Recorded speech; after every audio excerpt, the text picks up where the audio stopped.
Okay, last question. Last question before we go. Would you beat Jake Paul? Yeah. How old are you? Can you remind us? What's that, brother? How old are you again? I'll be 71 in August. And you think you can beat Jake Paul? Give me 6 months training and Jake Paul will be out.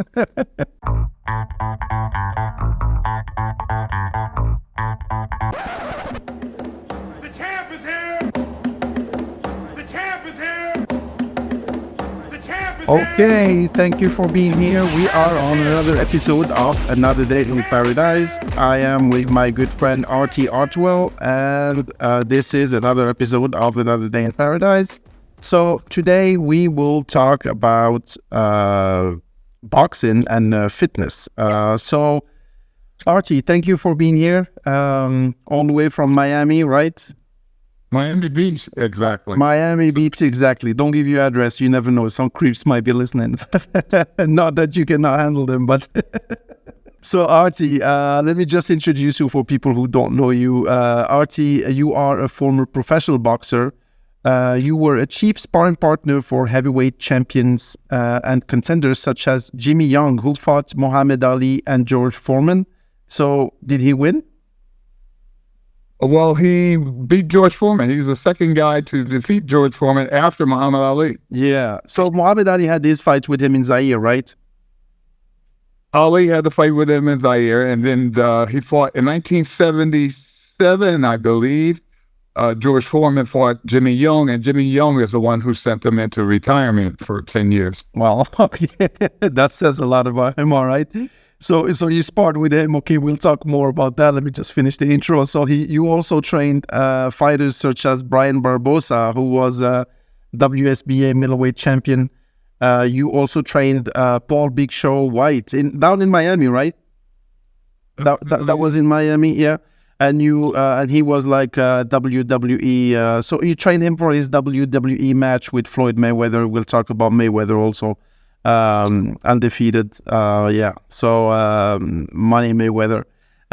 So you now live in Miami Beach, as you said, and you are operating in Boxing for Fitness in Miami LLC. And of course, we will put your credentials. You can go and find Artie on social media, mainly on Instagram, Artie_Artwell_boxing. If you want to get lean and mean, and if you want to work on your boxing, so go ahead and check him out. Send him a DM and slide on his DM. He doesn't mind, and get some boxing and get some fitness going. So yeah, Artie. So tell me about that time where you were in that era where boxing was huge. What was it? Was it very different from boxing today? What do you think, like in that era of Muhammad Ali, Foreman, and so on? Was it very different? I think it was more competitive, and the fighters in that era fought more often than the fighters today. Yeah. The money, of course, wasn't as lucrative as it is today. Mm. And there were some great rivalries in those days. As a matter of fact, the Sugar Ray Leonard, Tommy Hearns, Roberto Duran rivalries were great in the welterweight and middleweight division. And the heavyweight division there were some great rivalries there as well between Ali, Frazier, Foreman, and others. But do you think, is it still true that heavyweight is king, right? Has it always been true, do you think? Pretty much.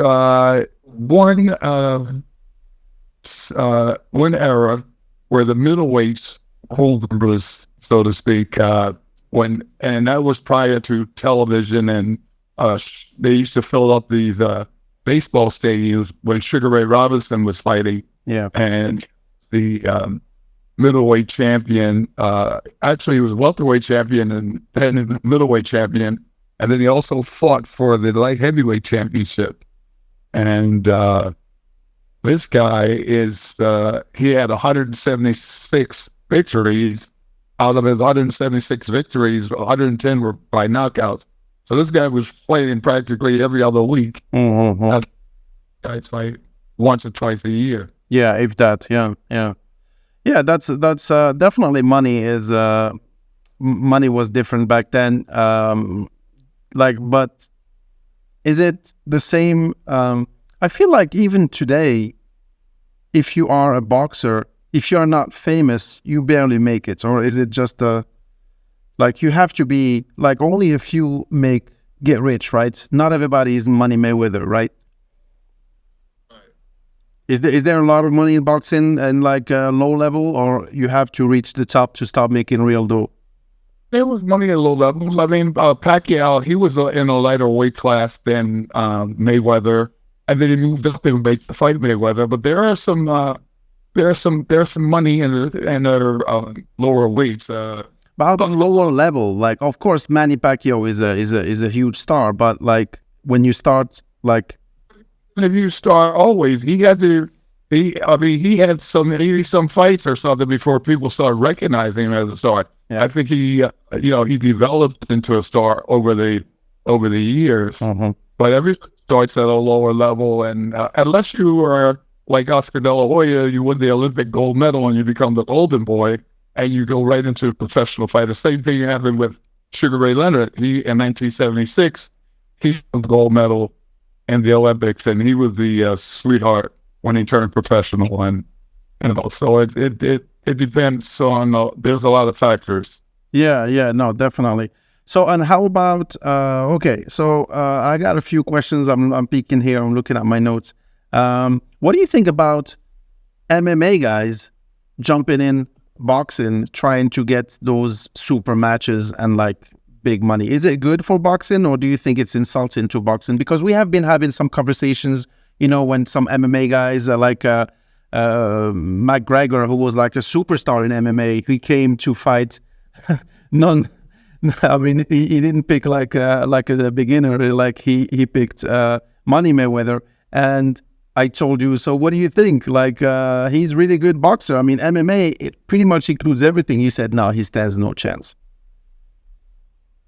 Mixed martial arts. There's a different type of training and a different type of energy for boxing. And if you come from MMA, maybe if you're going to box, you should fight another MMA fighter who boxes as opposed to a seasoned boxer, because they have, their skill set are honed just for that boxing. And so I don't think it deteriorates from the sport, because today it's all about social media presence and it's money. So, we're in a different era. We have to adapt to that change and accept it. MMA struggled one time to get into the limelight. They were really like banned from state legislators from presenting their fight, and they persisted, and now some of their shows do better than certain boxing shows. Yeah. Well, let me ask you a provocative question. Like, do you think boxing is dead? Because like we have been like MMA is taking over, like not taking over, but is getting a bigger and bigger audience. But do you think boxing can still be exciting? I mean, because there's still fighters who are making, Ryan Garcia. Of course. There are still marquee fighters out there. Fury, a couple of heavy for a while. There was Deontay Wilder. So it's not dead, but it is not as held today. But who knows? That could change tomorrow. There could be a rising star that we haven't heard of yet. That could be, But there's still some good interest in boxing. Yeah. So speaking of the guys that you just mentioned, now let's talk a little bit about the fitness aspect of boxing, because I know like this is your forte, I guess. And Tyson Fury, I asked you a question. I said Tyson Fury, Andy Ruiz, and all these heavyweights. Not all heavyweights look like Foreman or Tyson at that time. Sometimes they look like me, and yet they go through a rough training camp. They can hold 10 rounds. How are they not super fit with abs, and how can they look chubby and goofy? For an eye that is not knowledgeable, pretty much like mine.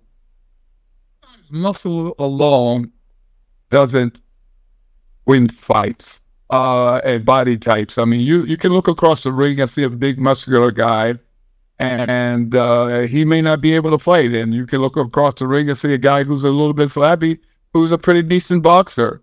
So I think Tyson Fury has, a certain skill set and stamina. I mean, to go 10, 12 rounds, despite his body looking, he has good cardiorespiratory fitness. It doesn't matter what body type you are. The question we ask in boxing, can he fight? Yeah. It really shows that the skills can like really prevail and they can really make you win a match. But like, would it help? Do you think would it help, like with the skills of? It would make a big difference, wouldn't it, if he was in shape? If they were in shape, rather. Mike Tyson, you look at those guys who are physically fit. But like I said, we go back to Buster Douglas and Mike Tyson. Wow, yeah. He knocked Mike Tyson out. Mike Tyson appeared to look more fit, but Buster Douglas, on that night, like they say in football, on any given Sunday and boxing, any given fight, it could be a story. Yeah, there's been a boxing and people were, it would be to their advantage to have all of the training and definition and body types of Tyson, Joe Frazier, Evander Holyfield. Mm-hmm.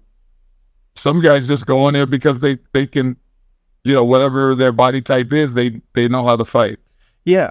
So we are looking at another. I know it's not an exhibition match. It's supposed to be official.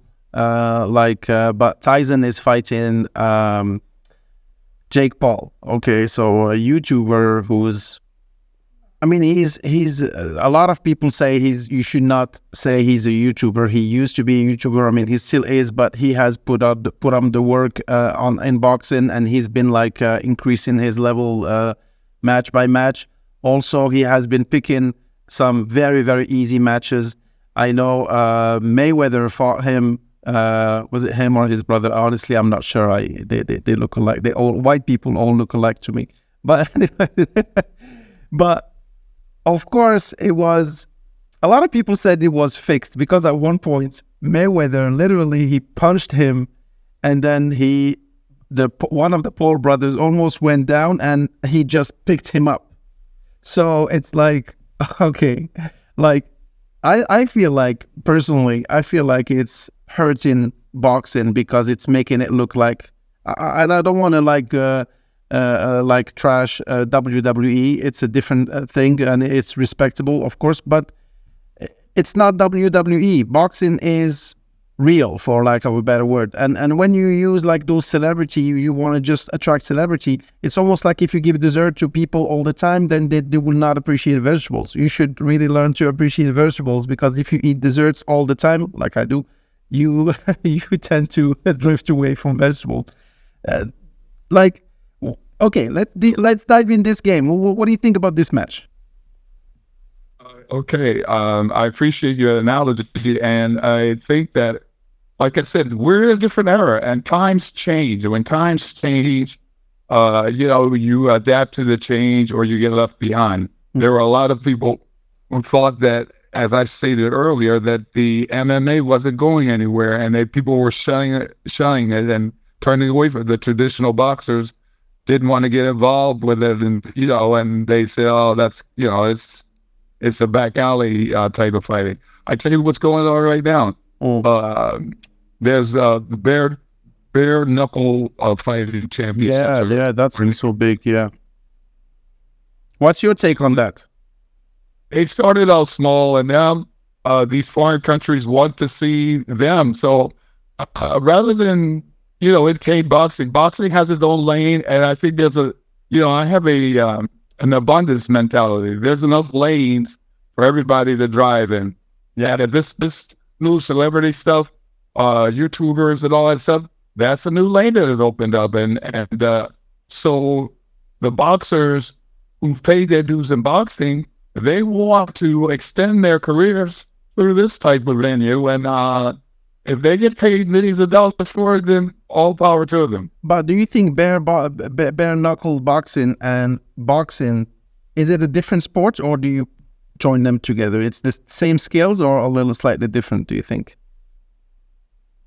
And bare knuckle is a little bit more dangerous, I don't believe, than boxing. But I'm just saying that it's a difference, or the rules are pretty much like boxing, but different with the gloves and so on and so forth. Not every state is going to sanction the bare knuckle fighting right away, but not every state embraced MMA, and now it's a worldwide sport. Yeah. So what I'm saying, there's always growing pains. Yeah, for sure. Yeah. So going back to the Mike Tyson versus somebody who is half his age. Mike Tyson is going to be 58. Do you think age is a factor? And do you think it's going to, of course, slow him down? But how much is age going to be a factor in this fight, do you think? Relative to the person's conditioning and relative to the other fighters, his conditioning and skill set.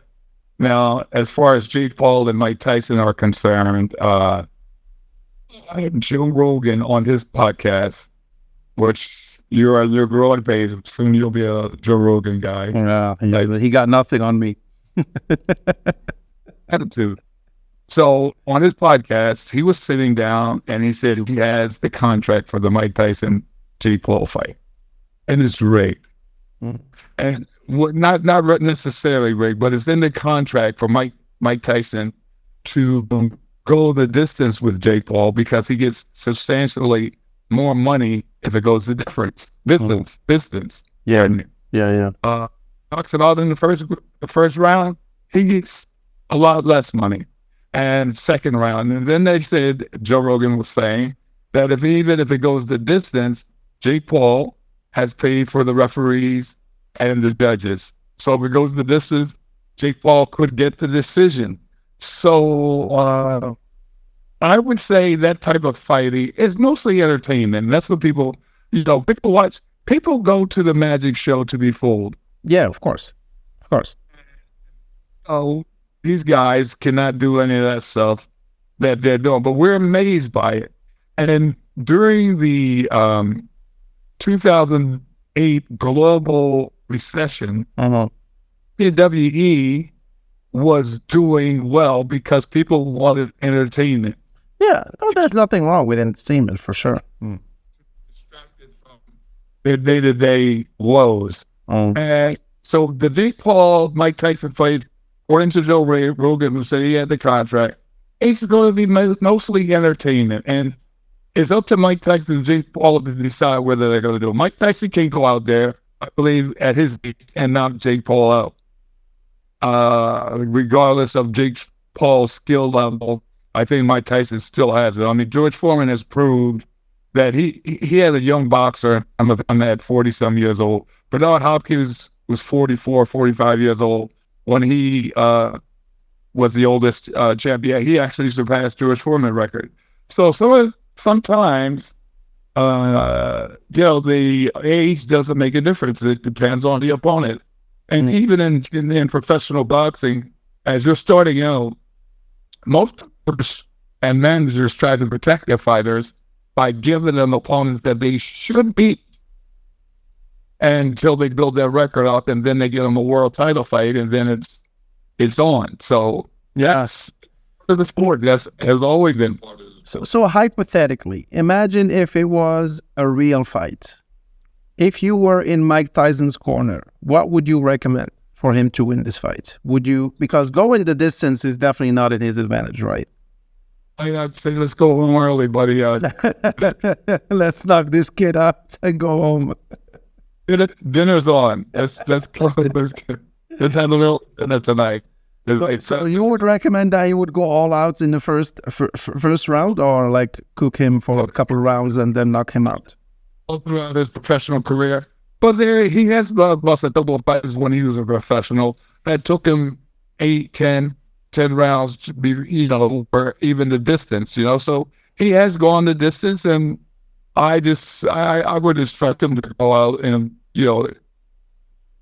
do what you have to do in the first round. If you can finish in the first round, and then you can. And Mike Tyson's been programmed to do that. So I think, we'll see how it goes. And like I said, at the end of the day, people have to realize it's entertainment. Yeah. It's people go to the magic show to be fooled. And if Mike Tyson goes the distance with them, he gets more money. And, maybe that's his motivation, is to let this guy go the distance and make more money. Yeah, which is a little sad, to be honest. Like, it's sad to see such a legend fixing a match for money, Listen to me, brother. I'm the historian here. Yeah, go ahead. Movie years ago. Uh-huh. And I would recommend that you watch it. You can find it. I know you're technologically sound. You can find it. It was called Requiem for Heavyweight. Okay. There was that. And at the end of the fight, the guy subjected himself because he needed money. And even Sugar Ray Robinson, the greatest fighter by many accounts of all time, at the very end, he came out of retirement to fight again, to make money. So, it's always been like that. It's nothing new. It may be new to people who are just turning YouTubers or just tuning into them, but boxing has always been that. The guys stay around too long, and they say it's sad. Sugar Ray Robinson, as a magnificent a fighter as he was, he lost to a guy twice, and it had to be one of his jazz friends to tell him, "Hey, Sugar Ray, it's time to back it in, buddy. You did all good for the sport. The sport has done everything it can for you. It's time to retire." And he had to be told that. Yeah, it was sad to see him get beat by people who were lesser than him as a fighter. Well, yeah. So what would you recommend as a fitness professional? What would you recommend for people who want to work out and want to get fit after 50 or after a certain age? Like, is this... Then you start anywhere. First, start with walk. If you're over 50, start with walking 3 to 5 miles a day. And then maybe one day you'll do some jogging, and then the next day, get to the gym, do some resistance training to maintain your muscle mass, because it's important. You lose muscle mass after 40 years old every year. And to anything that, here's what they say, as far as fitness is concerned, anything that you'll do consistently, do it. Whether it's swimming, whether it's walking, but to remain active. And then if you want to do something more strenuous, build the aerobic base first, and then you can add on to that. Some people, after, they get bored after they build their walking or jogging base, they want to do something else. And then you can, but I say cardiovascular, respiratory work, and resistance training. Yeah. Yeah. And do you have certain type of programs when you coach people who are over 50 or above?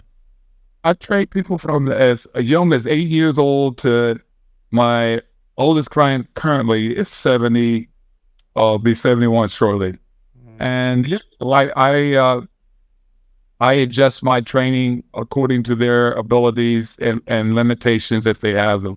Yeah, yeah. Have you ever coached somebody and you thought, oh, this kid has potential in boxing? I discourage them from asking me to train them, because I paid my dues, so to speak, in the competitive boxing with the Golden Gloves, which is amateur boxing, and professional boxing. And I just want to do it for fitness, because boxing is a brutal sport. And I actually authored a book called Warning, Boxers and Trainers, Are You Making These Mistakes? And in the book, it says, one punch can end the fight, one punch can end your career, and one punch can end your life. And so that's why I kind of got to get out of it, because you're teaching a guy to go out there and give the other person a concussion. And a concussion is brain damage. Yeah. And so, you know what? I don't want to, I paid my dues. I've had Burt Cooper, Floyd Mayweather, Holyfield, who was my under my charge. And so He did fight Michael Moore. He fought for 2 heavyweight titles. And, you know, and I just wanted to do boxing for fitness, to teach people how to get fit and use these boxing skills in self-defense if needed. Yeah. That's my approach. No, definitely. I think, I'm sorry I cut you off, but what do you think people get wrong about boxing that you might want to correct? Like, because a lot of people think, in my opinion, I think everybody thinks they can box until they get a real training, right? Because I was in the same thing. I'm like, all right, don't worry, Artie, I'll scare you off. You'll be surprised how good I am. And you were surprised how bad I was, actually. I mean, maybe not you, but I was surprised how bad I was. I said this, everybody has a plan until they get punched in the face. For sure, yeah. So what they get wrong about boxing is, from the outside, they look at it and think that it's easy to do, you know, and something that, you know, even I thought it was easy when I started, until I got a couple of, you know, concussions myself, you know, training sessions in the gym, not alone. You know, and so it's a dangerous sport. And, you know, not Sports Illustrated, Playboy magazine, and I only get it for the articles. All right. All right. Yeah, that's true. Okay, sure. Not for the pictures, right? Okay. Article about the toughest job in sports, and it's just prior to MMA, and it said boxing, hockey, football. It was ice hockey, boxing, and football, and they wanted to know what was the toughest job in sports. And so at the end, their conclusion was that boxing is the toughest job in sports, and here's why. In football, the objective is to get the ball across the goal. In hockey, it's to get the puck into the goal. In boxing, the objective is to give you a concussion. A KO is a concussion. So that's the big difference. And you have to make split-second decisions about how not to get a concussion and how to give the other guy a concussion. So boxing is the toughest. And most of the blows, even in MMA today, they said most of the blows in boxing are directed at your head. In MMA, they're trying to kick you on the leg, they're trying to take you down. So it's a dangerous sport. Yeah, for sure. There is I know that you might roll your eyes for this question, but who is, in your opinion, excluding Muhammad Ali, who is the best boxer of all time? This. Who? I'm sorry, I didn't catch it. Yeah, I'll say it and I'll say it again. Say it in the words of Muhammad Ali. How about that? You want me to do it right out of Muhammad Ali's mouth? Okay. You've seen that man. He's beautiful inside the ring, outside the ring. You have his films. I have them too. I say I'm the greatest heavyweight of all time, but pound for pound, I must admit, Sugar Robinson is the greatest fighter of all time. Sugar Ray Robinson. Yeah, really. 165 victories, only 19 defeats. 10 of his 19 defeats came after he was 40 years old. Out of his 175 victories, 110 were knockouts. He actually killed a man in the ring. He told the boxing commission, no, I had a dream. I don't want to fight this guy. He said, I had a dream. And he said, just like I dreamed. They said, no, Sugar, that's just a dream. We went on with the fight. He said, just like I dreamed. He said, I hit him a left hook, and he died there, right there in the ring. Yeah. But some people might argue, you know, of course, this is a matter of appreciation. Okay, I got you. But Ray Robinson down. Ali. So would you put Ali ahead of him? No. At one time I did, till my coach gave me the film with Muhammad Ali saying, you've seen that man, he's beautiful inside the ring. And here's the comparison. Oh. I told you the comparison, Joel. You have to start listening more than you do. More than you speak, right? 175 fights. Muhammad Ali had victories. Muhammad Ali only had 50 fights. Shoot, this guy, Floyd Mayweather, only had 50 fights. This guy fought 50 fights, but undefeated, though. And he fought Pacquiao, and he fought some big names. That's an argument, or are you asking me my opinion? Oh, all right. That's last one for you before we go. What? No. All right. Word. Sugar Ray Robinson. Have you ever watched the movie The Raging Bull?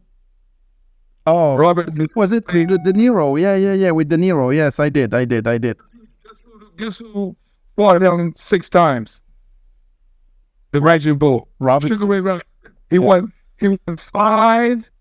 He won 5 out of 6.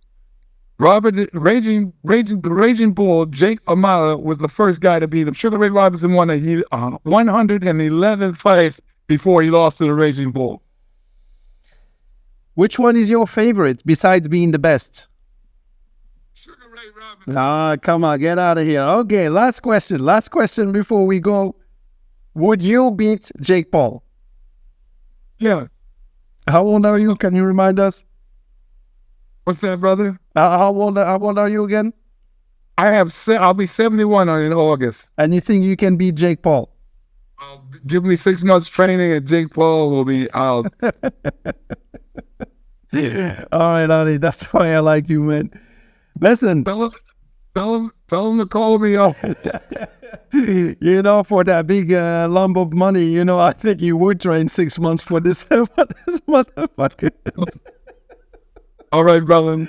Listen, it was a pleasure. Thank you so much, Artie. I think we should do it on the regular basis. It was a real pleasure talking to you. Thank you, my friend, and I will see you next time. All right. I enjoyed it as well.